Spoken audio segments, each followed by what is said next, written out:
Sir आपा movie देखिले केमती कौन लगिला? एक्चुअली आपा मूवी देखला पर गोटे बहुत भल लगिला। मझे मु किछ दिन धरी ओडिया मूवी देखा बंद कर देइथिली। केवल गोटे कॉपी ट्रेंड चलथिला एणु गोटे अपेक्षा थिला जेमते कि ओडिया रे किछि परिवर्तन आसीबो। आपा मूवी देखला पर मते लागुछि जे सतरे ओडिया मूवी रे किछि परिवर्तन आछि। ओरिजिनल स्टोरी आम ओडिया रा कहानी पारिवारिक कहानी अच्छी। और सबुठु बड़ कथा होची जो ऑर्गन डोनेशन दान जो गोटे स्ट्रांग मेसेज ये मूवी कहूँ।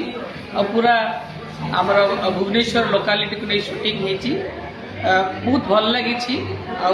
भावुँ यही मूवी चलिले ओडिया सिनेमार भविष्य निश्चित बहुत भल। सर आपण तो अबिका आसिक मूवी देखिकी गले आउ जो मैंने आसी नांती सेमान को मेसेज देबे? मुझे निश्चित कहबी ये मूवी देखिबार समस्त सुजोग नियंतु। पूरा आम ओडिया कहानी को लेकिन आ गोटे भिन्न धरणर मूवी जो मैंने देखी ना देखिबार सुजोग नियंतु। Thank you sir.